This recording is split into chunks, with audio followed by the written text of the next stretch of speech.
his beloved JNU have been in the headlines. It's in the headlines now, as we all know. And at the beginning of the year, of course, it wasn't about Kanhaiya Kumar, it was about the RSS publication saying that JNU is anti-national. And then, of course, the allegedly anti-national incident happened on February 9th, which we all reported. We watched as the protests built up, we reported on the arrest, and then we were all shocked by those visuals of Kanhaiya and all of us in the media being attacked by those goons at Patiala House Courts. And finally, after your stay in Tihar jail, the famous speech. But I think it's amazing that not many people get to tell their own story by the end of the year as well. And that's Kanhaiya Kumar, that's what you've done. So that's amazing that you're telling your own story now. We've all told your story and now you're telling your own story by the end of the year. I want to just start by, आप पूरी किताब में आप अपने पिताजी के बारे में बहुत लिखते हैं. और एक बात जो पूरे चैप्टर्स आपने कहा कि कैसे he formulated a lot of what you were thinking about, what the schools you went to and how he helped you get into that, how he helped you achieve your dreams, move from a school that you were going to, the government school that you were going to a private school. I want to ask you, because that didn't actually come across, that when everybody, a lot of people, and you of course blame the media as well, when people were calling you anti-national, at that time, did your पिताजी, माताजी, उनके मन में कभी भी शक हुआ? यही एक सबसे मजबूत बात रही है मेरे साथ कि जब दूसरे पक्ष के लोग मेरे ऊपर आरोप लगा रहे होते हैं तो एक बड़ा हिस्सा है उसमें से बहुत सारे लोग यहाँ हैं, चाहे वो स्टूडेंट के रूप में हो, पत्रकार के रूप में हो, चाहे वो कल्चरल एक्टिविस्ट हों, चाहे हमारे टीचर हों या हमारे साथ पढ़ने वाले लोग हों, परिवार के सदस्य हों या समाज के अलग अलग तबकों के लोग, वो हमारे साथ भी खड़े हुए हैं। और यही वो स्ट्रेंथ है जिसकी वजह से मैं किसी भी समय अपने आप को कमज़ोर होने से बचा पाया। सबसे जो पहली चिंता थी गिरफ्तार होने के बाद वो यही थी कि जब आईओ आया और पूछा कि बताओ बाप का नंबर बताओ, तो हमने नंबर बताया। अमूमन घर का पहला फ़ोन नंबर आपको याद होता है, हमने बताया और इमीडिएटली कॉल करके उन्होंने कहा कि देशद्रोह के आरोप में गिरफ्तार, आरोप नहीं, देशद्रोह करने के चलते गिरफ्तार किया गया। तो मैं अपने माँ बाप के बारे में ही सोच रहा था, ये नहीं सोच रहा था कि वो क्या मेरे बारे में सोचेंगे, मैं ये सोच रहा था कि उनके ऊपर इसका क्या असर पड़ेगा। क्योंकि अगर वो मेरे बारे में कुछ गलत सोचते या इसकी आशंका मेरे मन में होती तो शायद इतनी बेबाकी से मैं ये सारी एक्टिविटी कर ही नहीं पाता। तो कभी भी मेरे माँ पिताजी, इवन कि आप मेरे गांव या मेरे ज़िले में चले जाएंगे तो जो लोग आरएसएस और बीजेपी करते हैं वो भी शायद इस बात को मानने के लिए तैयार नहीं है। और मैं बेगूसराय में एक बात लोगों को बोल करके आया था और उस पर लोग जो है खूब हंसे थे। हमने कहा कि हमारे इंसान, अगर हमारे यहाँ कुछ बुरे लोग हैं तो वो अपराधी हो सकते हैं लेकिन देशद्रोही नहीं हो सकते हैं, इतनी बात तो पक्की है। और मेरे ज़िले के लिए ये कोई पहली घटना नहीं थी। इससे पहले भी जो आप लोग सबसे पॉपुलर केदारनाथ सिंह बनाम स्टेट, बिहार स्टेट केस जो है जिसमें सेडिशन का एक रूलिंग आया है, इत्तेफाक से वो भी बेगूसराय के ही थे और हमारे गांव के बगल के ही थे। तो हमारे यहाँ के लोग एस्टेब्लिशमेंट के खिलाफ लड़ते रहे हैं, इस रूप में जाने जाते हैं बेबाकी से बोलने के लिए। गांव घर उसके परवरिश में ही ये बात है कि लोग सही को सही और गलत को गलत कहते हैं। तो माँ बाप को लेकर के कभी चिंता नहीं हुई। हाँ, दूर रहे वो लोग जिनके पास सही इन्फॉर्मेशन नहीं पहुँचता है, वो जेएनयू के बारे में क्या सोच रहे होंगे, कल को वो अपने बच्चे और बच्चियों को जेएनयू भेजेंगे कि नहीं भेजेंगे, ये सारे जो आरोप प्रत्यारोप लगे हैं उसके बाद इस बात की जरूर चिंता हुई थी। तो इसी मेरा जो दूसरा प्रश्न है इसी के बारे में था कि आप बेगूसराय की बात कर रहे हैं, तो मुझे आपसे ये पूछना था क्योंकि आपने इतना अच्छा विवरण दिया है अपनी किताब में कि बेगूसराय में बड़ा होना कैसे, और आपने बहुत ही डिस्टिंक्ट सा विलेज आपने डिस्क्राइब किया, कैसे उसके लेफ्ट ओरिजिन थे और फिर कैसे वो बदला। तो मैं ये जानना चाहती हूँ, क्या कन्हैया कुमार सिर्फ बेगूसराय से ही हो सकते थे या फिर किसी भी पिछड़े डिस्ट्रिक्ट के हो सकते थे? नहीं, मैं कहता हूँ कि एक थोड़ा सा अलग सा उदाहरण है, पता नहीं कितना सही होगा। कहते हैं हमारे यहाँ कि मूर्खों का कोई गांव नहीं होता, हर गांव में मूर्ख होते हैं। तो आज क्रांति का शताब्दी वर्ष है, तो ये कह सकते हैं हम कि लड़ाकू लोगों का कोई गांव नहीं होता, हर गांव में लड़ाकू लोग होते हैं। तो कहीं से भी ये इसलिए मैं बार बार कहता हूँ कि एक ऑर्डिनरी आदमी को पकड़ लीजिए जो कहीं से भी माइग्रेट किया हो, आपको उसमें नत्था की गाड़ी मिल जाएगी। तो इसमें कोई ये बात नहीं है, कोई खास नहीं है, बस मेरे लिए वो खास है क्योंकि मैं वहाँ पैदा हुआ। बट लेफ्ट आइडियोलॉजी के तरफ जो आकर्षण जो आपका हुआ, शायद उसका फाउंडेशन क्योंकि आप उस जगह से थे, इस वजह से हुआ? ये तो है, इस बात में कोई दो राय नहीं है कि जब मैं पटना पहुंचा या जेएनयू पहुंचा और जब लाल सलाम के नारे लगाए जा रहे थे, तो ऐसा नहीं लग रहा था कि लाल सलाम मैं पहली बार सुन रहा हूँ। ये नारे बचपन में भी मैं सुनता था, कॉमरेड शब्द से मैं अपरिचित नहीं था। और हमारे यहाँ तो जैसे कहते हैं ना, बच्चों को बाबू बोलते हैं, बउआ बोलते हैं, तो हमारे यहाँ कॉमरेड बोलते हैं, भले वो बीजेपी को वोट देता है। इन शब्दों से मैं परिचित था, इवन कि कुछ ऐसे शब्द जो आपको कहा जाए तो आपको बड़ा अजीब लगे सुन करके, जैसे बुर्जुआ, आपको लगेगा कि कौन सा चिड़िया है ये। तो इन शब्दों से भी मैं परिचित था क्योंकि वहाँ पे लोग बोल देते थे। कोई अगर बेचारा 250 का जूता खरीद ले तो दूसरा आदमी इसको कह देगा, देखो बुर्जुआ हो गया। इन शब्दों से मैं परिचित था बेगूसराय की वजह से। मेरे ख्याल से सीताराम येचुरी जी ने कहा था कि कन्हैया के बाद लेफ्ट मूवमेंट को थोड़ा सा इम्पेटस मिला है काफ़ी लोग। तो क्या इस बार जब आपने कहा, अपनी किताब में भी आपने डिस्क्राइब किया है कि कैसे वो एडमिशन के टाइम पे आप लोग सारे वो स्टॉल लगाते हैं ताकि लोग उसमें ज्वाइन भी करें या ऐसे टाइम, तो आपके बाद जब नेक्स्ट एडमिशन हुआ, क्या ज़्यादा लोग आए, आकर्षित हुए लेफ्ट के खिलाफ, या फिर मतलब कुछ आपको इम्पैक्ट दिखा? क्या आपको भी लगता है कि you have inspired others to नहीं, अभी तो नहीं लगता है, थोड़ी जल्दबाजी हो जाएगी। लेकिन मैं समझता हूँ कि इस बात को हम लोगों को बहुत गंभीरता से समझना चाहिए। बीजेपी या आरएसएस आज के डेट में इसलिए मजबूत नहीं हो गई है कि वो बहुत अच्छे हैं। मार्टिन लूथर किंग कहते हैं कि बुरे लोग चिल्ला रहे हैं क्योंकि अच्छे लोग चुप हैं। हम कमजोर हो गए। हम क्यों कमजोर हो? इस बात को आप समझिए, हम इसलिए कमजोर हुए। और जब हम कहते हैं तो बीजेपी के अलावे सब उसमें शामिल हैं। हम इसलिए कमजोर हुए हैं कि हमने इंस्टीट्यूशन नहीं बनाए। मुझे बताइए कि कोई पॉलिटिकल पार्टी आरएसएस को छोड़ करके इस देश में स्कूल चलाती हो, कॉलेज चलाती हो, नौजवानों का क्लब खोलती हो, अपना मीडिया हाउस बना लिया हो।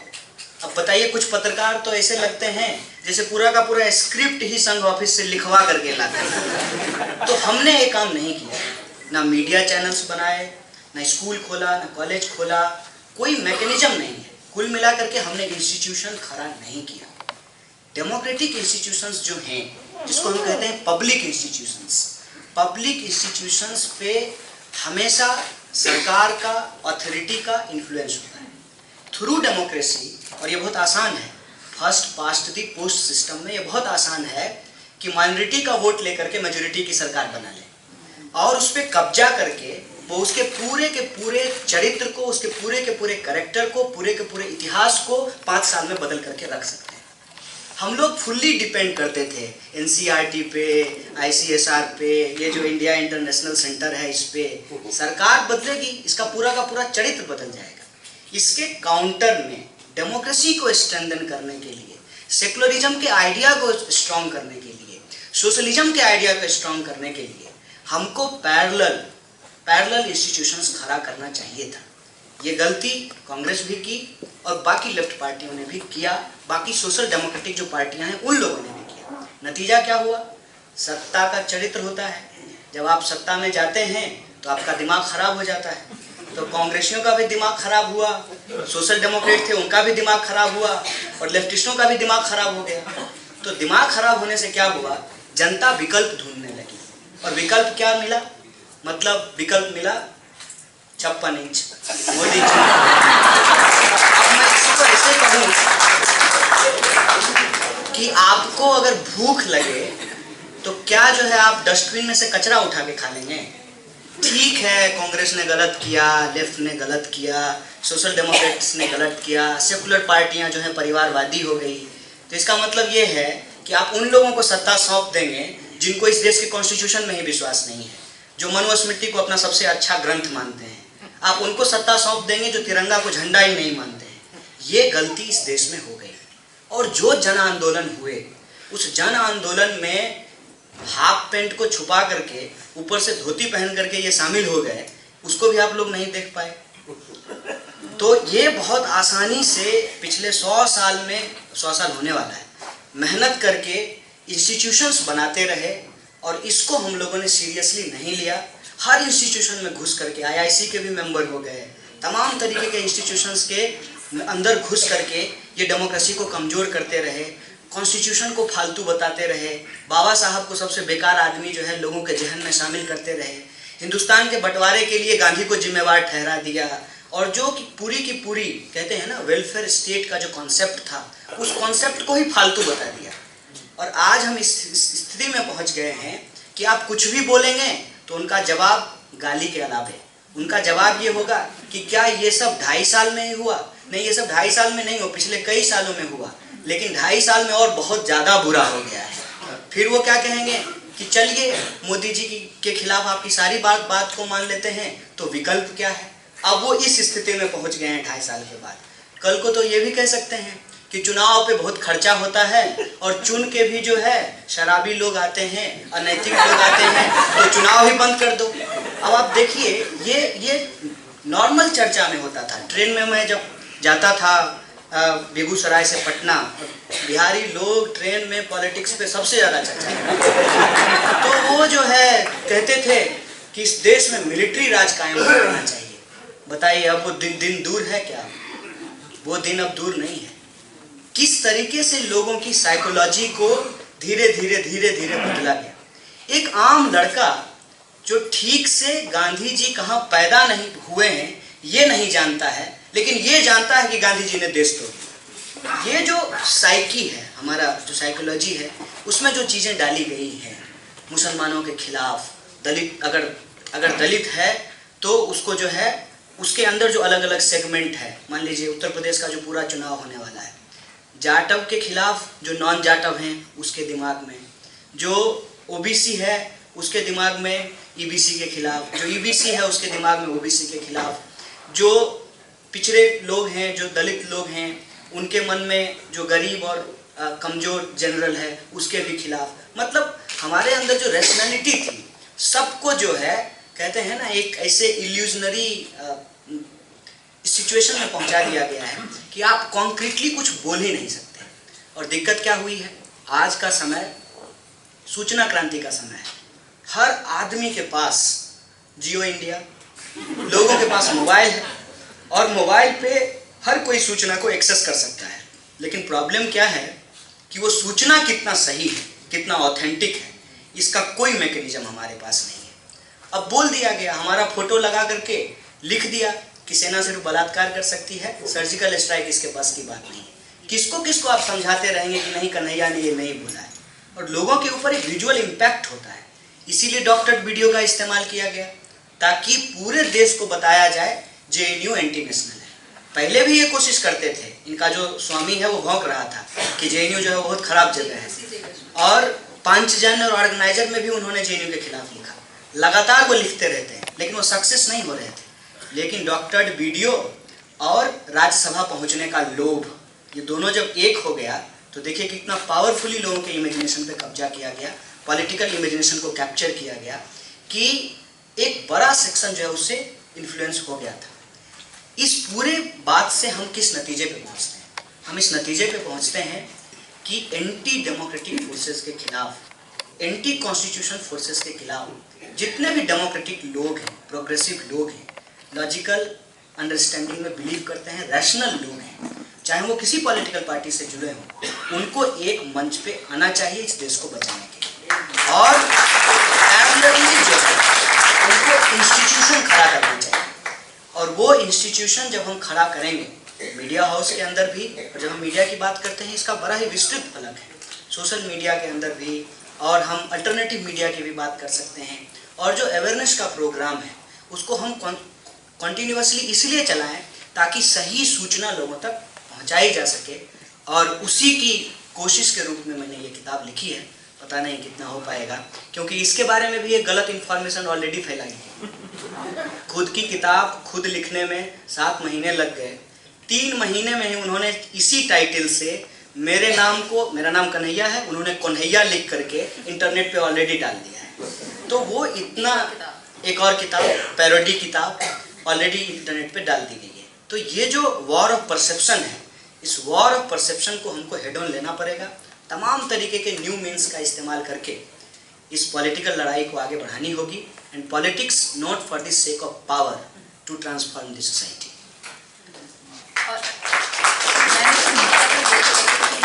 This book is an ode to JNU और आपका उन JNU के साथ जो रिलेशनशिप है, पर आई थिंक अब तक सब ऑडियंस में सब जान चुके हैं कि आपने ABVP के बारे में भी क्या लिखा होगा। तो मैं ये अगला प्रश्न मैं आपको ये पूछना चाहती हूँ कि ये क्या JNU में आकर के ABVP के बारे में आपने आइडियाज़ फॉर्म किए, या फिर पहले से जब आप पटना में थे या फिर गांव में थे तब से आपको लगा कि ये आइडियोलॉजी मुझे ठीक नहीं बैठती है?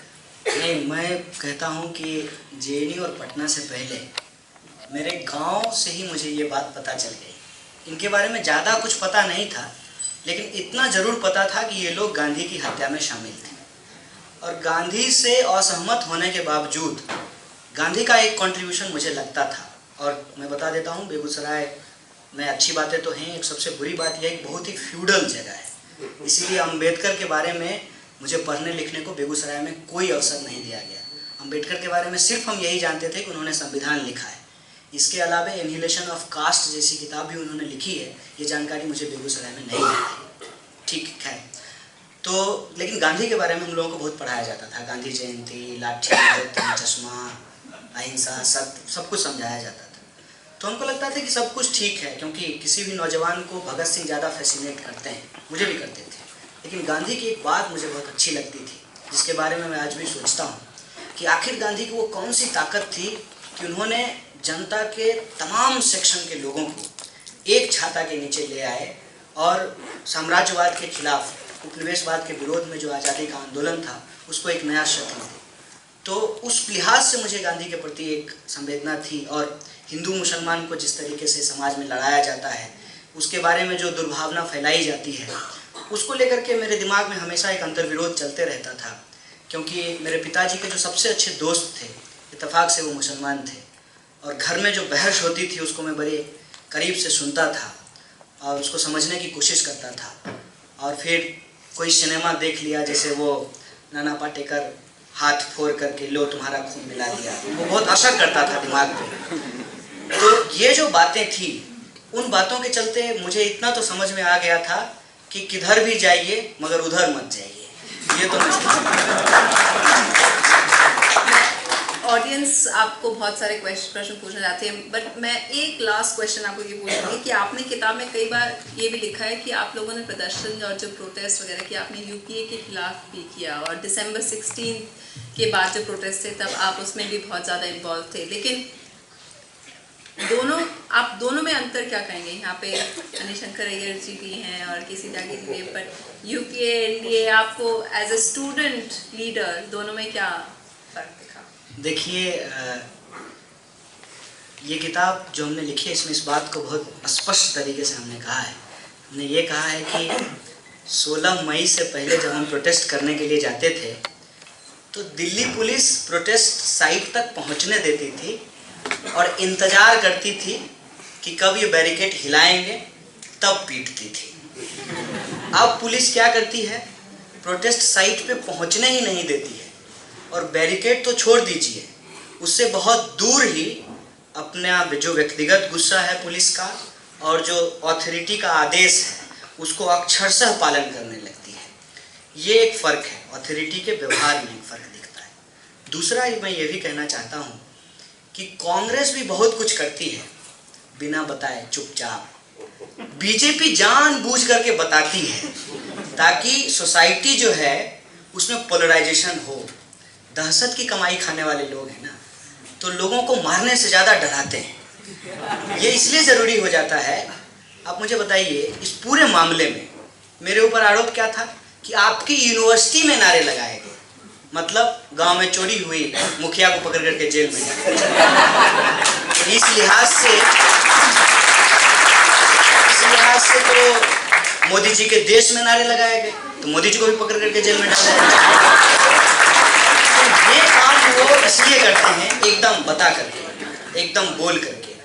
इससे उनको दो फायदा होता है। एक, लोग जो हैं वो असली सवाल को छोड़ करके फालतू के सवाल पे उलझे रहे, एक फायदा। दूसरा फायदा ये है कि फायदा वो उन भक्तों को नहीं पहुंचाएंगे जो गाय के नाम पे खून होने के लिए तैयार हैं। फायदा वो उनको पहुंचाएंगे जिनके ये भक्त हैं, मसलन अंबानी, अदानी, फायदा उनको पहुंचाएंगे। लेकिन ये जो भक्त गाय के नाम पे खून होने के लिए तैयार हैं, इनको ये पता तो चलना चाहिए कि उनकी सरकार है, 283 की सरकार है। आप कुछ वीडियोस देखेंगे, आजकल यूट्यूब पे चलता है, जिसमें ये कहा जाता है, माननीय मोदी जी से अनुरोध है कि इन लोगों को छक्के छुड़ा दीजिए। ये लगना चाहिए ना कि सही में मोदी जी छक्का छुड़ा रहे हैं। तो एक तरफ मोदी जी आकर के कहेंगे कि दलितों को मत मारिए, मुझे मार दीजिए, और दूसरी तरफ दलितों को मार दिया जाएगा, उस पर कुछ नहीं बोलेंगे। तो इनका जो एजेंडा है, वो एजेंडा क्या है? जनता से वोट लेंगे विकास के नाम पे, और विकास करेंगे कॉर्पोरेट सेक्टर का, फायदा उसको पहुंचाना है। जो जनता इनके लिए कैंपेन करेगी, आरएसएस जो कहती है कि मैं एक सांस्कृतिक संगठन हूं और उससे ज़्यादा पॉलिटिकल इस देश में कोई है ही नहीं, तो उसके जो कैडर हैं जो सुबह सुबह जाते हैं झंडे के नीचे ऐसे करके शपथ लेने के लिए, उनको ये लगना चाहिए ना कि सरकार हमारी है और हिंदुत्व का एजेंडा आगे बढ़ रहा है। तो ये जो मतलब सलाद है, जिसमें विकास का खीरा भी है और हिंदुत्व की हरी मिर्ची भी है, ये मिक्स है। कांग्रेस जो है वो सीधे सीधे बोलती है कि हम न्यू लिबरल हैं, वेलफेयर स्टेट के बहुत सारे जो प्रोग्राम है उसको छोड़ देंगे, सब्सिडी वब्सिडी देना हमारा काम नहीं है, अपने से आइए, अपने से कमाइए और अपने भाग से जिंदा रहिए। ये कहती है कि अपने से आइए, अपने से कमाइए, अपने भाग से जिंदा तो रहिए ही रहिए, लेकिन अपने पैसे से आप बीफ खाएंगे कि नहीं खाएंगे ये हम तय करेंगे, आप क्या पहनेंगे ये हम तय करेंगे, किससे शादी करेंगे ये हम तय करेंगे। बाहर प्रदूषण के चलते मास्क नहीं लगाए हैं तो आप नेशनलिस्ट हैं कि एंटी नेशनल हैं ये हम तय करेंगे। सारी परिभाषा जो है ये फर्क है, और इस फर्क को मैं समझता हूँ कि लोग अब समझने लगे, और उसमें आज हमको टेक्टिकली मैं बार बार बोल रहा हूँ कि लेसर इनमी और बिगर इनमी के फर्क को समझना चाहिए। मैं समझता हूँ इस देश में बिगर इनमी अगर कोई है तो वो है जो इस देश के डेमोक्रेसी और कॉन्स्टिट्यूशन में बिलीव नहीं करता है, और वो इस देश में सत्तारूढ़ दल है। उसके खिलाफ तमाम तरीके की लेसर इनमी के साथ समझौता किया जा सकता है। दूध में अगर मक्खी गिर ही गई है तो मक्खी निकाल के फेंक दीजिए, दूध पी जाइए। मतलब कहते हैं कि शरीर के लिए अगर पोषण की ज़रूरत हो तो दूध में गिरी हुई मक्खी को भी बर्दाश्त किया जा सकता है। तमाम तरीके के डिफरेंसेज हैं। डिफरेंसेज नहीं होते तो इस 70 से ज़्यादा कम्युनिस्ट पार्टी क्यों होती? आप जेएनयू में ही जाकर के देख लीजिए कि कितनी लेफ्ट पार्टियां हैं, उनके बीच में भी तो डिफरेंसेज हैं, तभी तो ब्रैकेट लगातार चौड़ा होता जा रहा है। तो जब ये डिफरेंसेज हैं तो डिफरेंसेज तो रहेंगे, लेकिन इस बात पे तो कोई डिफरेंसेज नहीं है ना कि हम सब लोग डेमोक्रेसी में बिलीव करते हैं, हम सब लोग सेकुलरिज्म में बिलीव करते हैं। तो कन्हैया, आपने कहा कि जेल में आपसे काफ़ी नेता लोग मिलने आए थे लेकिन आप मिले नहीं उनसे, तो अब जैसे हार्दिक पटेल भी केजरीवाल के आस पास आ गए हैं और सब लोग की, तो अब आपको सारे नेताओं में से सबसे ठीक कौन लग रहे हैं? ये सवाल जो है सबसे स्मार्ट सवाल है। देखिए, मैं बार बार कहता हूँ कि राजनीति में चुनाव लड़ना एक पहलू है। नेता हमारे नज़दीक आए तो हो सकता है कि उनका चुनावी एजेंडा ना हो, लेकिन हम नेता के नज़दीक जाएं तो ये बात 100% सच होगी कि हम चुनाव के लिए जाएंगे। मैं समझता हूँ कि जो लोग विद्यार्थी हैं उनकी प्राथमिक जिम्मेदारी है कि वो शिक्षा और रोजगार को लेकर के आंदोलन खड़ा करें। ये आंदोलन खड़ा होना इसलिए ज़रूरी है कि इस आंदोलन में ही वो ताकत है कि ये सेंटरिस्ट लोगों से लेकर के बंदूक वाले लेफ्ट तक सबको एक मंच पे ला सकते हैं।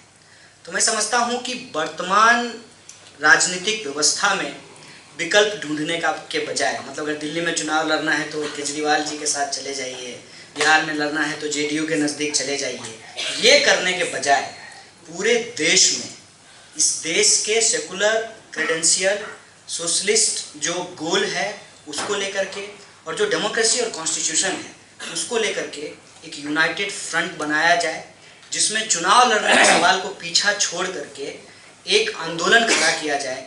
और जो मैं क्रिटिक बार बार कर रहा हूँ कि हमने इंस्टीट्यूशन नहीं खड़ा किया है, वो इंस्टीट्यूशन बिल्ड किया जाए।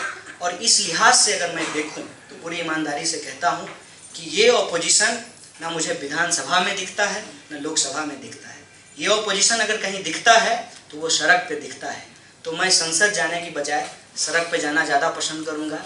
और इस लिहाज से अगर आप मुझे पूछेंगे कि आपको कौन सा लीडर फैसिनेट करता है, तो अभी हाल के दिनों में अगर कोई फैसिनेट किया है तो वो रोहित वेमुला ने किया है। वो उस लड़के मिनहाज ने किया है जो मोदी जी के खिलाफ लिखने के चलते, व्हाट्सएप पे मैसेज लिखने के चलते उसको अपना जान गंवाना पड़ा। तो ये लोग मुझे ज़्यादा फैसिनेट करते हैं रादर देन कि किसी पॉलिटिकल पार्टी के नेता के तुलना में।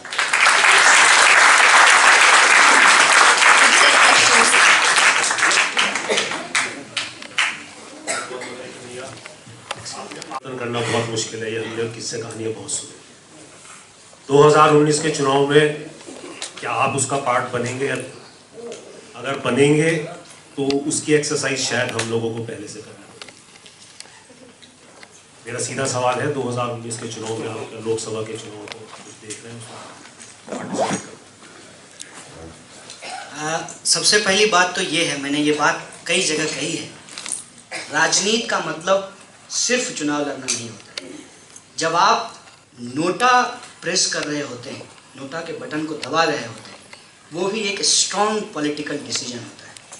और किसी को वोट देना और किसी को वोट नहीं देना, ये भी राजनीति है। वोट देने के लिए नहीं जाना, ये भी एक राजनीति है। राजनीति महज चुनाव लड़ना या चुनाव में शामिल होना नहीं है, एक बात। दूसरी बात, जहाँ तक चुनाव का सवाल है, मैं आपकी बात से सहमत हूँ कि स्टेट पावर को कैप्चर किए बिना सोशल ट्रांसफॉर्मेशन नहीं किया जा सकता है। लेकिन सिर्फ स्टेट पावर कैप्चर करके भी सोशल ट्रांसफॉर्मेशन नहीं होता है, क्योंकि स्टेट पावर कैप्चर करने के बाद भी हमने इंस्टीट्यूशंस नहीं बनाए। ये सवाल मैं उठा रहा हूँ, शायद आप भी सहमत होंगे इससे। मैं जिस पॉलिटिकल इमेजिनेशन की बात कर रहा हूँ, वो पॉलिटिकल इमेजिनेशन अगर आने वाले चुनाव में कल्मिनेट करता है, मतलब जब आप कहते हैं unity of the progressive leftist and the democratic forces, precisely democratic forces, तब मुझे उसमें शामिल होने में कोई गुरेज नहीं है। एक आम कार्यकर्ता की तरह गांव गांव जाकर के मैं ये कहूँगा, बीजेपी हटाओ, देश बचाओ, इसमें कोई शक नहीं।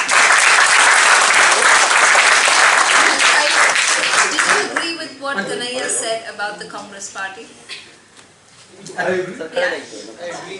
Hello, excuse me. I entirely agree that we have given up Mahatma Gandhi's constructive program, and what he calls institutionalization has its origins in Gandhiji's constructive program. We have got frightened, totally frightened, of using the word socialism. We are getting frightened, but not yet totally, of using the word secularism. We have given up non-alignment altogether. And when it comes to democracy, if we don't push Panchayati Raj, there's no point in just repeating the same thing. And therefore, I entirely agree with him that the challenge at the moment is not to bring the Congress to power, but to defeat the BJP by any means whatsoever, and the means he suggested are the right ones. I'm more than willing to join him in this street. आपको बुरा लगा कि कन्हैया ने बोला कि उन्हें कोई भी नेता ठीक नहीं लग रहे हैं ज्वाइन? नहीं, मैं इसे टोटली एग्री नहीं करता हूँ, क्योंकि मैं जितनी उम्र में था तो मैं इनसे ज़्यादा दिन जेल गया, ज़्यादा बार पुलिस से पिटा। जातिवाद सोशल ट्रांसफॉर्मेशन के और एंटी इंपीरियलिस्ट जो मूवमेंट था उस जमाने में, मैं वियतनाम आर्मी की तरह से एक मार्क्सवादी कार्यकर्ता बना, जिसका मुझे बहुत ही प्रसन्नता है। लेकिन दुनिया समाज दौर बदलता है। मेरे समय में अगर कोई वियतनाम वार वाले जब उसमें लड़का नहीं जाता था तो हम उसको बहुत दकियानूसी मानते। और आज इजराइल का प्राइम मिनिस्टर आ रहा है, जब मैकन मारा आया था तो मैं सारी रात पुलिस से पिटा था। आज कोई यूथ लीडर नहीं पैदा होगा जो जाकर के इजराइल का प्राइम मिनिस्टर आए और जाकर के उसकी मुर्दाबाद करेगा। तो हमारे समय की जो लड़ाइयाँ थी छात्र राजनीति की अलग थी और अब की अलग हो गई। ये मुश्किल है। उस समय बहुत ही अच्छा माहौल था, तब तक सोवियत यूनियन का विघटन भी नहीं हुआ था, चीन के बारे में भी खराब चीज़ें नहीं आई थी। और ये जो हमारे भगवे वाले हैं ये हम लोगों के पीछे आते थे 2-2, 4-4 सीटें के लिए। और ऐसा भी दिन था कन्हैया जब कम्युनिस्ट पार्टी ऑफ इंडिया और जनसंघ के लोग दोनों इनकी पार्टी को हराने के लिए एक ही सरकार में हुआ करते। तो हर जमाने के अलग कॉन्ट्राडिक्शंस होते हैं। नहीं, मैं आपकी बात से सहमत हूँ कि आज के समय में साम्राज्यवाद और ये धर्मनिरपेक्षता ये ऐसे शब्द हैं जिसको लेकर के हमारा जो जनरेशन है वो बहुत अवेयर नहीं है। मैं आपकी बात से सहमत हूँ और इस बात से भी सहमत हूँ कि अलग अलग समय के अलग अलग पॉलिटिक्स होते हैं। लेकिन इन्होंने जो कहा कि आज के जो लीडर हैं उसको आप अपना आदर्श क्यों नहीं बना पाते? हम इसलिए नहीं बना पाते हैं कि जितने भी लीडर हैं माने वो अच्छे हैं, अपना काम बेहतर कर रहे हैं, बढ़िया मुख्यमंत्री हैं। अभी जो है नीतीश जी ने शराबबंदी की है, उसकी बड़ी प्रशंसा है बिहार में। लेकिन जिस प्रिंसिपल और जिस आइडियोलॉजी को लेकर के पॉलिटिकल फॉर्मेशन हुआ था वो कहीं ना कहीं गिव अप हुआ है, ये बात मैं कह रहा हूँ। और जिस पॉलिटिकल प्रिंसिपल को लेकर के हम लोग जिस पर्टिकुलर आइडियोलॉजी से जुड़े हैं उसको कहीं ना कहीं इनसाइड पार्टी और आउटसाइड द पार्टी हम लोग उस लड़ाई को लड़ रहे हैं। और उसमें अगर आदर्श हमको बनाना होगा तो किसी सीएम या पीएम को बनाने की बजाय उस इंसान को जरूर बनाएंगे और बनाना चाहिए हम सबको जिसने शहादत दी है। मैं ये कहने की कोशिश कर रहा था। Yeah, you had a question. मैं भारत माँ के सच्चे सपूत कन्हैया कुमार को एक बात कहना चाहूँगा, एक बिहारी दुश्मनों पे भारी। और मेरा क्वेश्चन ये है भाई से, भारतवर्ष के अंदर जो धर्म की राजनीति करते हैं और जाति की राजनीति करते हैं, इन पार्टियों का निर्मूलन, इनको खत्म कैसे किया जाए? भाई से पूछना चाहूँगा। अच्छा देखिए, मैं इस बात से बिल्कुल असहमत हूँ कि मुझे बिहारी कहा जाए। इसलिए मैं ये बात बोल रहा हूँ कि बिहारी शब्द का इस्तेमाल अक्सर दिल्ली में गाली देने के लिए किया जाता है। नहीं, मुझे दिक्कत असल में, वैसे मजाक कर रहा था, दिक्कत असल में मुझे रीजनलिज्म से है। क्योंकि हम विश्व एकता, विश्व शांति की बात करने वाले लोग हैं, इसीलिए आरएसएस के राष्ट्रवाद को भी नहीं मानते हैं, तो इससे हमको बचना चाहिए। दूसरा, ये जो राजनीतिक दलों के अंदर जो गड़बड़ी की बात आप बता रहे हैं, मैं एक बात बता देता हूँ बहुत स्पष्ट तरीके से। उधार की बैसाखी से रेस नहीं जीता जाता है। इस देश में 65% नौजवान हैं और वो वोट किस नाम पे दे देते हैं? बोलता बहुत बढ़िया है। अच्छा, भाषण देने से किसी को राशन मिलेगा क्या? बोलने से कुछ नहीं होता है। हमारे सवाल क्या है? हमारा सवाल है शिक्षा, हमारा सवाल है रोजगार, हमारा सवाल है कि सोसाइटी के अंदर इक्वलिटी होनी चाहिए। इन मुद्दों को अगर हम अपना लड़ाई का मुद्दा नहीं बनाते हैं और इन सवालों को लेकर के हम अगर सड़कों पे नहीं उतरते हैं और जब चुनाव आता है तो हम राजनीतिक पार्टियों पे ये दबाव नहीं बनाते हैं कि हम आपको वोट नहीं देंगे अगर आप हमारे मुद्दों को नहीं लागू करेंगे, तब तक ये चलता रहेगा। हमारा वोट लेकर के वो अपनी फसल काटते रहेंगे। और कुछ जो स्टूडेंट और यूथ ऑर्गेनाइजेशन है उससे भी मुझे दिक्कत रहती है कि वो स्टूडेंट और यूथ ऑर्गेनाइजेशन स्टूडेंट और यूथ के सवाल पर लड़ने की बजाय कैडर जनरेट करने का प्लेटफॉर्म बन करके रह जाता है। स्टूडेंट और यूथ ऑर्गेनाइजेशन की ये रिस्पॉन्सिबिलिटी है कि वो अपनी अपनी पार्टी को कहे कि एजुकेशन के सवाल पे आपकी क्या पॉलिसी है, उस पर आप क्या समझते हैं, उसको आप पब्लिश कीजिए, अपनी मैनिफेस्टो में शामिल कीजिए। और जब उसकी सरकार चुन करके आए तो मैं समझता हूँ कि कांग्रेस के खिलाफ सबसे पहला प्रोटेस्ट अगर कोई करे तो NSY और यूथ कांग्रेस को होना चाहिए। ये जब तक नहीं होगा, राजनीति के अंदर करप्ट प्रैक्टिस होते रहेंगे। और गांधी जी कहते हैं कि सिद्धांत के बिना कोई राजनीति नहीं होती है। तो ये सिद्धांत विहीन पॉलिटिक्स होती रहेगी और स्टूडेंट यूथ जो है अपने सवाल पे लोगों को ऑर्गेनाइज नहीं कर पाएंगे, अपनी लड़ाई को जीत नहीं पाएंगे। ये सबसे बड़ी दिक्कत है, जिसकी वजह से हम राजनीतिक पार्टियों के अंदर जो गड़बड़ी है उसके खिलाफ नहीं लड़ पाते हैं। मैं बहुत छोटा हूँ आपसे उम्र में भी और ज्ञान में भी।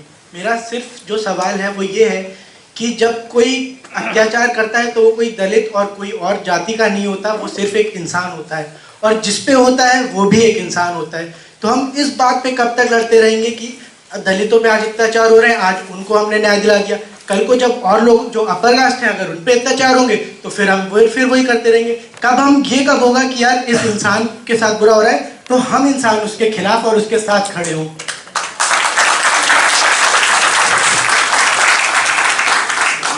मैं आपकी पीड़ा समझता हूँ, चाहे आप बहुत ज्ञानी हैं, आप ये मत समझिए, क्योंकि इस प्रोसेस से ही जो है लोगों को ज्ञान होता है। आप सवाल पूछ लिए, इस बात का सबसे बड़ा उदाहरण है कि आप ज्ञानी हैं।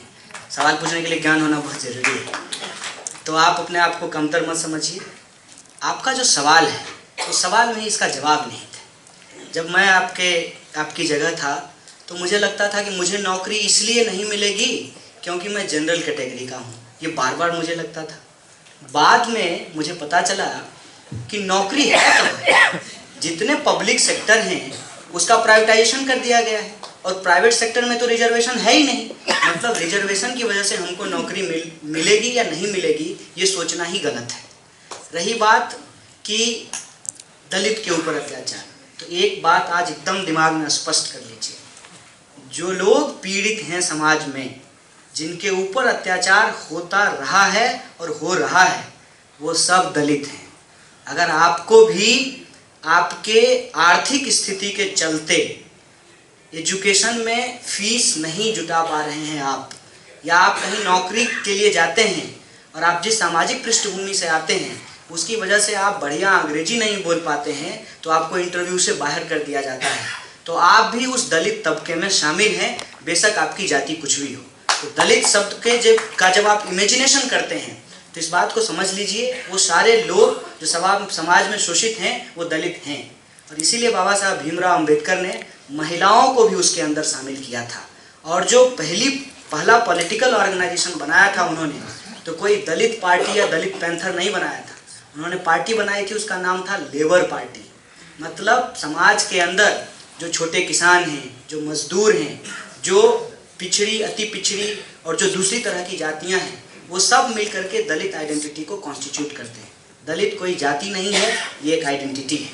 अत्याचार करने वाला जो होता है, ये भी अब आप समझ लीजिए, चाहे वो किसी भी जाति का हो, वो दलित तो नहीं ही है। वो दलित नहीं है, वो दमित नहीं है, बल्कि वो दूसरों को शोषण करने वाला है। ये बात समझना है। इस आइडेंटिटी को हमको इस तरीके से फॉर्मुलेट करना है। और अत्याचार जो इंसान करता है उसके पीछे मानसिकता काम करती है। और ये जो मानसिकता मैं आपको बोल रहा था कि रिजर्वेशन की वजह से मुझे नौकरी नहीं मिलेगी, ये मानसिकता कहीं ना कहीं उसी मानसिकता से जुड़ी होती है कि आपको रोटी इसलिए नहीं मिल रही है कि आपका रोटी मुसलमान खा गया है। मतलब अदराइजेशन की जो मानसिकता होती है, एक इंसान को दूसरे इंसान से अलग कर देने की जो मानसिकता होती है, ये रूलिंग क्लास मानसिकता है। समाज को जो हजारों साल से रूल कर रहे होते हैं, ये उसी की मानसिकता होती है। और इस मानसिकता के चलते ही हमारा पूरा का पूरा सोशल प्रैक्टिस जो है वो डिसाइड होता है। मेरी माँ आंगनवाड़ी में काम करती है, तो आंगनवाड़ी में काम करने वाली महिला को 3000 रुपया मिलता है, और कोई महिला खेत में काम करती है, वो भी बमुश्किल पूरे महीने में 3000 कमा पाती होगी। तो आप बताइए, चाहे उसकी जाति कुछ भी हो, मेरी माँ की जाति कुछ भी हो, लेकिन हमारा सवाल और उसका सवाल, पेट का सवाल, रोजगार का सवाल एक है कि नहीं है। हमको लगता है कि ये हमको बांटने के लिए बार बार इस तरीके से चीज़ों को पोर्ट्रे किया जाता है। मैं समझता हूँ कि कोई किसी पे अत्याचार करे ही क्यों, और जो अत्याचार किया जाता है उसमें मैं आपको स्पष्ट कर दूं, उसमें आइडेंटिटी का एक रोल होता है। एक रोल इसलिए होता है कि मैंने प्रैक्टिस किया है और मैं जानता हूँ इस बात को। कोई भी जो नॉन यादव या नॉन पिछड़ा होता था, लालू जी को लालू जी नहीं बोलता था, लालू, ललुआ ये बोलता था। लेकिन अटल जी का जो विरोधी भी है वो बोलता था अटल जी, अटल जी। कहीं ना कहीं ये मानसिकता काम करती है। बार बार मुझसे लोग सवाल पूछते हैं कि आपने लालू जी का पैर क्यों छू लिया। आज हमने झल्ला करके एक आदमी को कहा कि अटल जी का छू लेते तो आपको कोई दिक्कत नहीं है, लेकिन लालू जी का छू ले इसलिए बहुत दिक्कत है।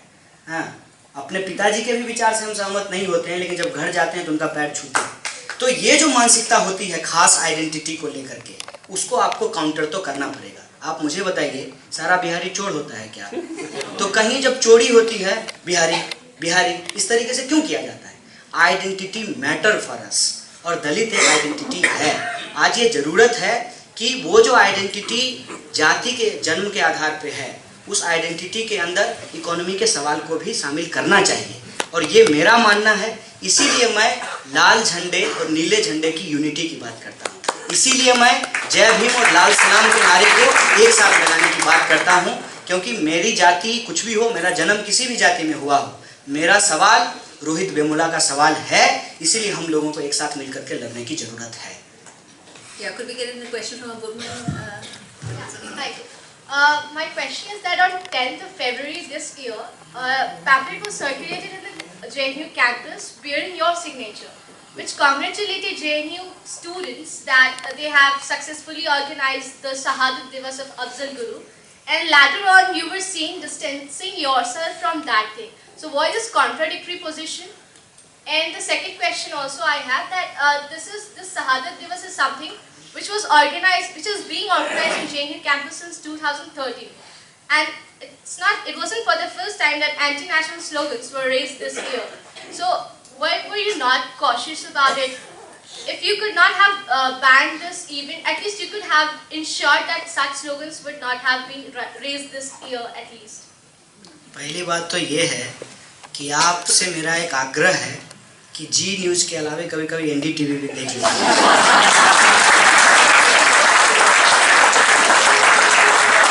मैं ये बात आपको जो है मतलब आपने कह दिया कि मैं इसलिए बोल रहा हूँ, मैं उम्मीद करता हूँ कि आप मुझसे छोटी होंगी, मेरा उम्र आजकल पूरे देश को पता है।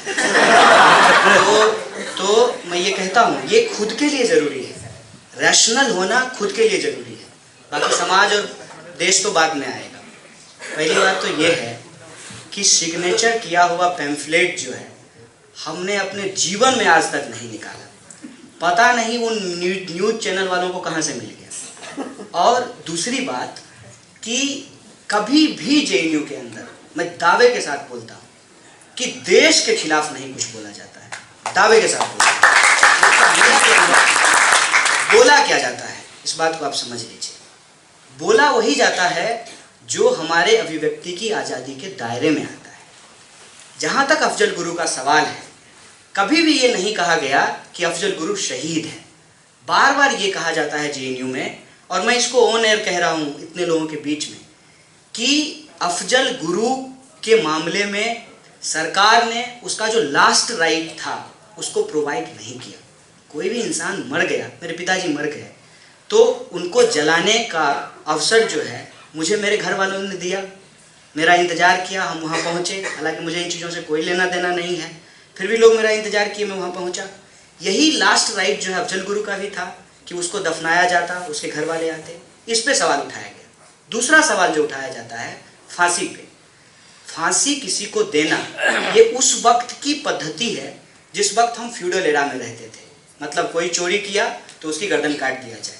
आज भी जहाँ डेमोक्रेसी नहीं है, लोग बड़ा फैसिनेट होते हैं उससे कि किसी बलात्कारी को जो है उस पर खड़ा करके, चौराहे पे खड़ा करके गोली मार दिया जाता है। लेकिन अगर मुझे मान लीजिए कि मैं ये सवाल खुद से भी पूछता हूँ और आपको भी कहता हूँ कि आप भी खुद से पूछिए कि उसको गलत तरीके से फंसाया गया हो और एक निर्दोष की जान चली जाए, तो क्या जस्टिस अपने आप को कभी माफ़ कर पाएगी?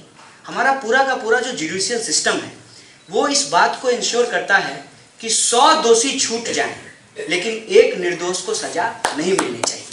अभी एक इंसान जो है 23 साल के बाद जेल से छूट करके आया है, उसको भी आतंकवादी कहा गया, पता नहीं क्या क्या था, उसके लिंक कहाँ कहाँ से जोड़ दिए गए, लेकिन 23 साल के बाद वो रिहा हो गया। आप समझिए कि उसको खड़ा करके चौराहे पे गोली मार दिया जाता तो क्या उसके साथ जस्टिस होता? ये जो न्यायिक प्रक्रिया है, इस पे सवाल खड़ा करना, इसका अधिकार हमको संविधान ही देती है। और जब हम उस पर सवाल खड़ा करते हैं, इसका ये मतलब नहीं है कि हम उसको मानते नहीं हैं। मतलब आपको जो हमने सवाल आपने किया और मैंने आपको जो सलाह दिया, तो आपको डेमोरलाइज करने के लिए नहीं कहा। हमने आप बेहतर बन सकें, बेहतर इंसान बन सकें, ताकि आप समाज और देश को बेहतर बना सकें, इसलिए सलाह दिया गया। तो क्रिटिसिज्म सरकार का, संवैधानिक प्रक्रिया का, कानून का, ये जरूरी होता है जिससे लोकतंत्र मजबूत हो सके। इसका ये मतलब नहीं है कि हमको देश में विश्वास नहीं है, हम देश की जो एकता और अखंडता है उसको कमजोर करना चाहते हैं, ये बिल्कुल नहीं है। लेकिन जेएनयू को ऐसा पोर्ट्रे 9 फरवरी को नहीं किया गया, इस बात पे मैं आपको सोचने के लिए कह रहा हूँ। इससे पहले सुब्रमण्यम स्वामी जी ने कहा कि जिहादियों का अड्डा है। मतलब कई बार जाते हैं आईने को खुद के सामने खुद से पूछते हैं जिहादी है क्या, क्या है? अब आप बताइए, आप खुद से ये सवाल पूछिएगा कि एक एमएलए साहब ने कहा कि जेएनयू में 3000 कॉन्डोम का इस्तेमाल होता है। मतलब कहाँ से रिपोर्ट आई? लोग कॉन्डोम तक ढूंढ निकालते हैं जेएनयू से, और जेएनयू का एक स्टूडेंट पिछले कई दिनों से गायब है, उसको नहीं ढूंढ पा रहे। ये सवाल खुद से पूछिएगा। सवाल पूछिएगा कि बोलते हैं कि जेएनयू में देश विरोधी नारे लगाए गए, कोई नहीं बोलता है कि जितने भी इंटरनेशनल प्रोग्राम आते हैं एजुकेशन से रिलेटेड, जितने भी एमओयू साइन होते हैं, वो सब जेएनयू से कंडक्ट होता है। सेना का इतना चर्चा हो रहा है, सबसे बड़ी एकेडमी है नेशनल डिफेंस एकेडमी, उसका जो सर्टिफिकेट है वो भी जेएनयू के द्वारा इशू किया जाता है, उस पर कोई नहीं बोलते हैं। कोई इस बात पे नहीं बोलता है कि लड़का लड़की एक हॉस्टल में रहते हैं और दोनों के अंदर बराबरी का एक एहसास पैदा होता है इंसान होने का, इसके बारे में कोई चर्चा नहीं करता, कोई नहीं बोलता है। आप मुझे बताइए, अगर 120 रुपया फीस नहीं होता तो क्या मेरी माँ 3000 रुपये की कमाई से मुझे पीएचडी करा पाती? इस बात को कोई नहीं बोलता। आखिर जेएनयू को टारगेट क्यों किया जाता है? मैं कभी नहीं बोला कि अफजल गुरु अच्छा आदमी है, अफजल गुरु जो है वो शहीद है। रादर की जो अफजल गुरु को शहीद मानते हैं, उसका फोटो अपना कार्यालय में लगाते हैं, उनकी गोद में बैठ करके ये तथाकथित राष्ट्रवादी कश्मीर में सरकार बनाए हुए पीडीपी के साथ, उस पर कोई सवाल नहीं खड़ा कर रहा है। लेकिन इस तमाम तरीके का डिस्कोर्स जो है क्यों खड़ा किया जा रहा है? इसलिए खड़ा किया जा रहा है कि कहीं से भी संगठित विरोध अगर इनके खिलाफ आ सकता है तो वो जगह जेएनयू है। इतिहास उठा करके देख लीजिए, जब इंदिरा गांधी जी के खिलाफ बहुत अच्छा काम किए हैं, प्रिवी पर्स खत्म किए, बैंकों का राष्ट्रीयकरण किया, लेकिन एक गलत काम भी किया कि आपातकाल लागू किया। उसके खिलाफ अगर कहीं से संगठित विरोध हुआ तो वो जगह जेएनयू थी। त्यागी साहब बैठे हुए हैं, जेएनयू आते थे, लोग निकल करके सड़कों पर आए, विरोध किया। और आज मोदी जी के खिलाफ भी ठीक से चप्पल नहीं है पैर में, और जिनके पास 9 लाख का सूट है, उन पर उंगली पॉइंट आउट करके बोलते हैं कि आपकी बदतमीजी नहीं बर्दाश्त। ये ताकत जेएनयू रहती है, इसीलिए जेएनयू को कमजोर करना जरूरी है। और जेएनयू को कमजोर करने का मतलब है सेंस ऑफ इक्वलिटी को कमजोर करना, सेंस ऑफ जस्टिस को कमजोर करना, डेमोक्रेसी को कमजोर करना, और इस देश का जो सेकुलर क्रेडेंशियल है, इस देश का जो प्रियम्बल है, उसको कमजोर करना। और मैं समझता हूँ कि जेएनयू पे हमला दरअसल देश पे हमला है। और अफजल गुरु के बहाने आपका साइन, तुम्हारा साइन, ये के बहाने पूरे के पूरे डिस्कोर्स को बदलने की कोशिश की गई। डिस्कोर्स क्या था जेएनयू को? रोहित वेमुला को न्याय दिया जाए, जो बजट कट हो रहा है एजुकेशन में उसको खत्म किया जाए, लड़का हो या लड़की हो, अमीर हो या गरीब हो, सबको फेलोशिप दिया जाए, ये डिस्कोर्स था जेएनयू का। कहाँ पहुँचा दिए? अफजल गुरु पे। आपके माध्यम से चैलेंज करते हैं, आप भी हमारे साथ मिल करके कीजिए कि सरकार के पास हमारे खिलाफ अगर एक भी सबूत है, 3 महीने हो गए हैं, इतना बड़ा हंगामा देश में खड़ा किया, अभी तक चार्जशीट फाइल क्यों नहीं किया? क्यों चार्जशीट फाइल नहीं किया? क्योंकि इनके पास कुछ नहीं। और जो नेशन का इमेजिनेशन है उसको याद रखिएगा।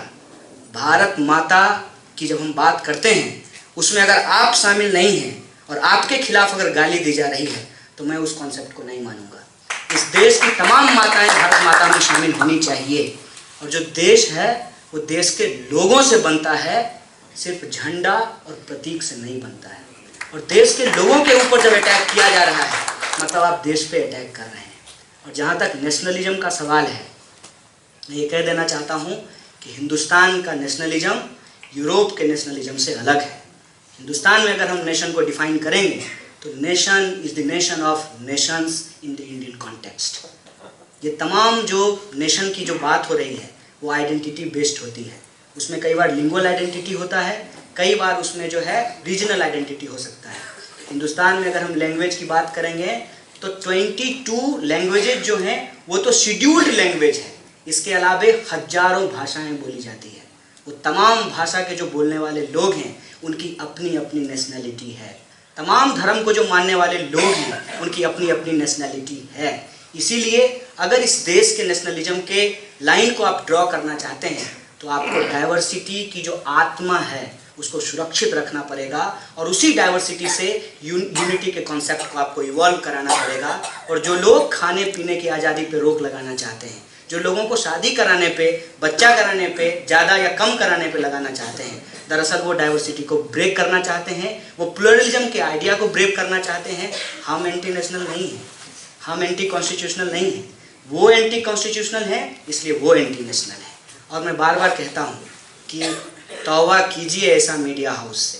आप मुझे बताइए कि अभी सर्जिकल स्ट्राइक हुआ, बहुत अच्छी बात है, क्या कहा कि ये आरएसएस का ट्रेनिंग है, मतलब इस देश की सारी आर्मी को ट्रेनिंग लेने के लिए आरएसएस ज्वाइन करना पड़ेगा। दूसरी बात क्या कहते हैं कि मोदी जी खुद मॉनिटर कर रहे थे, रात भर पानी तक नहीं पिए। आप मुझे बताइए, पीएमए हाउस में बैठ करके आप वहाँ रिकॉर्डिंग कर रहे थे कि मोदी जी पानी पिए कि नहीं पिए, वॉशरूम गए कि नहीं गए। इस तरीके की चीज़ों का इस्तेमाल करना, इस तरीके से ऐसे इंफॉर्मेशन और न्यूज को लोगों तक फैलाना जिससे उनके पास एक रैशनल अंडरस्टैंडिंग नहीं हो। क्या कहा जाता है? कहा जाता है कि गौमूत्र में सोना निकलेगा। भाई कौन से जो है प्रयोगशाला में ये सिद्ध हुआ है कि गौमूत्र से सोना निकलेगा? और निकल जाएगा तो बहुत अच्छी बात है, देश के सारे किसान अमीर हो जाएंगे, सबके पास ये जो मानसिकता है, मैं आपसे मुझे बहुत उम्मीद है, आप इस देश के नौजवान हैं, आप इस देश के भविष्य हैं, कभी भी रैशनल थिंकिंग को गिव अप मत कीजिएगा, हर एक चीज पे सवाल कीजिएगा। जैसे मुझसे सवाल पूछा है वैसे जी न्यूज वालों को भी भेजिएगा, क्योंकि वो लोग भी ये फैलाएंगे।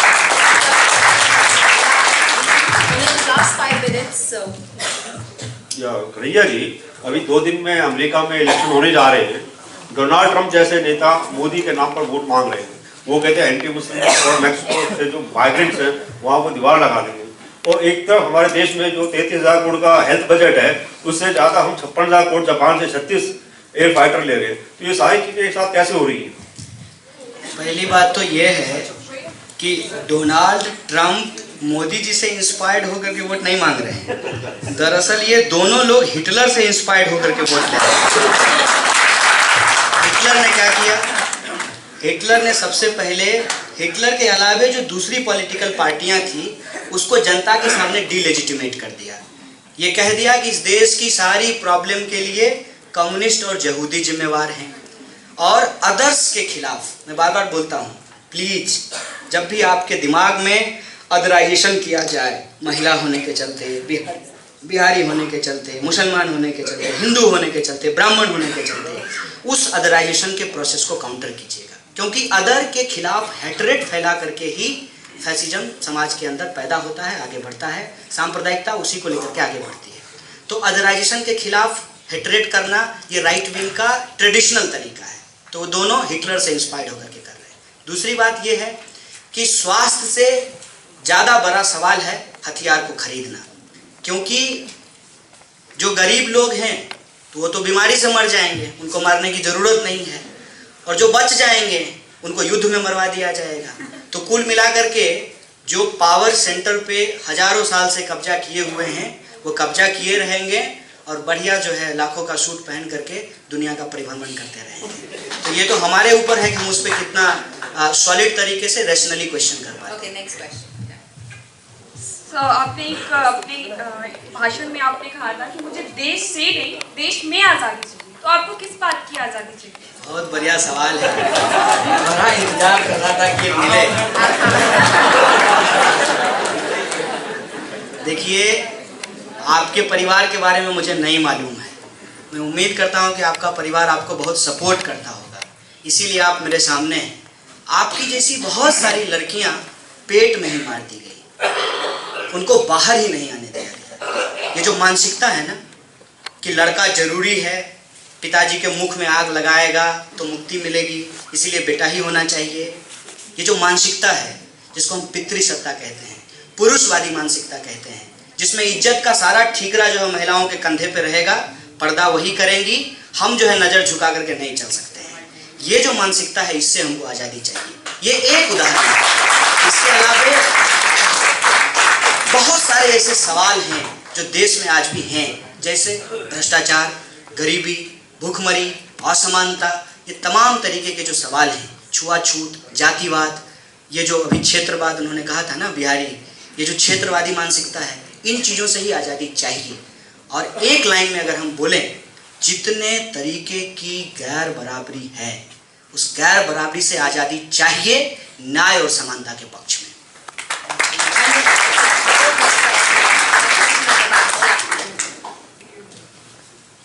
कन्हैया, आपने आंदोलन की बात की तो वो तो ठीक है, चलता रहेगा, लेकिन अभी 2-3 महीनों के बाद यूपी में एक बहुत बड़ी लड़ाई होने वाली है। उसमें आपने लाल और ब्लू की बात की, इत्तेफाक से अखिलेश भी लाल टोपी पहनते हैं। क्या आप अखिलेश को और मायावती जी को कोई संदेश देना चाहते हैं? महाराज, हमारा संदेश कौन मानेगा? देना तो चाहते हैं, मानना नहीं मानना उनका काम है। और एक बहुत अच्छी बात जो है अभी नीतीश कुमार जी ने कहा है, उन्होंने कहा है कि महागठबंधन तो तब होगा जब सपा और बसपा साथ आएंगे। अब ये दोनों जो बड़े प्लेयर हैं वो एक साथ ना आए तो फिर क्या मतलब महागठबंधन होगा? बाकी छोटे छोटे दल मिल भी जाएं तो वो तो उस तरीके से पॉलिटिकली चैलेंज कर नहीं पाएंगे। मैं समझता हूँ कि अगर ये महागठबंधन हो पाए और पुराने जो समाजवादी हैं वो सब लोग एकजुट हों, और जो अम्बेडकरवादी हैं, जो कांसीराम को मानते हैं, जो कहते थे कि जिसकी जितनी आबादी उसकी उतनी हिस्सेदारी, और ये सब हिस्सेदारी की लड़ाई लड़ने वाले लोग हैं, ये साथ अगर आ जाएं तो ये तो बहुत ही अच्छी बात होगी। तक जाति समाज में रहेगी तब तक समाज में समानता की बात बेमानी है। इसीलिए उन्होंने एनहिलेशन ऑफ कास्ट कहा है। जाति को खत्म किए बिना समाज में समानता नहीं आ सकती है। और जाति खत्म होगी कैसे, ये बहुत इंपॉर्टेंट सवाल है। जाति खत्म तब होगी जब जाति को खत्म करने वाले जो लोग हैं वो पॉलिटिकल पावर में पहुंच करके जो इंस्टीट्यूशनल करेक्शन है उसको ईमानदारी से लागू नहीं कराते हैं, तब तक ये चीज़ें ख़त्म नहीं होने वाली हैं। हुआ क्या है? हुआ ये है कि जाति को ख़त्म करने की बजाय इलेक्टोरल पॉलिटिक्स में जाति को बना के रखना ज़्यादा ज़रूरी हो गया है। हमको लगता है कि ये जो चुनावी रणनीति है इसको चुनाव में ही काउंटर करना पड़ेगा। इसीलिए कई बार मैं पॉलिटिकल एनालिसिस पढ़ता हूँ, बहुत सारे पॉलिटिकल साइंटिस्ट ने कहा है कि विकास पे चुनाव लड़ा जाना एक अच्छा डेवलपमेंट है। और नीतीश कुमार जब बिहार में चुनाव लड़े, इवन कि मोदी जी जब चुनाव लड़े, तो उन्होंने जाति और धर्म को सवाल नहीं बनाया था, उन्होंने डेवलपमेंट को मुद्दा बनाया था। लेकिन दिक्कत यह है कि चूंकि यहाँ पे समाज के अंदर जो कास्ट को लेकर के कॉन्शियसनेस है वो ख़त्म नहीं हुआ है, इसीलिए वो क्या करते हैं सत्ता में आकर के, इस पे कभी भी पॉलिटिकल सवाल नहीं बनता है। हम नौजवानों को इस पे पॉलिटिकल सवाल बनाना पड़ेगा कि हमारी जाति कुछ भी हो, समानता के पक्ष में हमको खड़ा होना पड़ेगा। और इसको लेकर के अगर सामाजिक और राजनीतिक आंदोलन हम चला पाते हैं तो निश्चित तौर पे हम जाति को ख़त्म कर पाएंगे और समाज के अंदर समानता ला पाएंगे। कन्हैया, सबके पास बहुत सारे प्रश्न हैं, but I think you're totally out of time. So you're on Twitter. You can send in your questions on Twitter. Last question है, 20 सेकंड It's होगा। very short. सबसे शॉर्ट क्वेश्चन होगा मेरा। Too many questions. सबसे short I think we question can होगा। carry on this 20 second. off stage. अब मेरा question है कन्हैया कुमार से। इन्होंने रशियन रेवोल्यूशन का आज सेंटिनरी की शुरुआत है, मणिशंकर अय्यर जी भी हैं और केसी त्यागी जी भी हैं। लेनिन ने इम्पीरियलिज्म 1916 में ही बुक लिखी थी, तो उसके 100 इयर्स हो गए हैं। आज जो हमारा ये ब्रॉडर यूनाइटेड फ्रंट की बात है उसका इकोनॉमिक्स क्या होगा? जैसे आरएसएस कितना भी कल्चरल बात क्यों ना करे, लेकिन वो अपना इकोनॉमिक्स हर स्टेप पे लागू किया है। तो ये जो इम्पीरियलिज्म के अगेंस्ट में जो फाइट है वर्ल्ड में, उसमें ये यूनाइटेड फ्रंट है, इसकी इकोनॉमिक थीसिस में प्रोडक्टिव कैपिटल और वर्किंग क्लास का और आपने लंबा सवाल भी पूछा। इसके बिना होगा या फाइट कैसे होगा? ये सवाल देखिए, ये बहुत महत्वपूर्ण सवाल है कि इकोनॉमिक पॉलिसीज को एड्रेस किए बिना आप कोई भी सोशल मूवमेंट आगे नहीं ले जा सकते हैं और कोई सोशल ट्रांसफॉर्मेशन नहीं हो सकता है। मैं समझता हूँ कि अदानी जी को करोड़ों का जो कर्जा दिया गया है एसबीआई के द्वारा, पॉलिटिकल पावर कैप्चर करके ये बात आप इंश्योर कीजिए कि पब्लिक सेक्टर बैंक से किसी एक कॉरपोरेट हाउस को कर्जा देने के बजाय तमाम किसानों, मजदूरों और छोटे व्यवसायी जिनका टर्नओवर, जिनको हम इंटरप्रेन्योरशिप कहते हैं, जो तो छोटे छोटे व्यवसायी हैं, उनको अगर हम खड़ा करें, प्रोडक्टिव कैपिटल को अगर हम बढ़ावा दें, तभी हम फाइनेंशियल कैपिटलिज्म से लड़ सकते हैं, उसी से हम फासिज्म को रोक सकते हैं।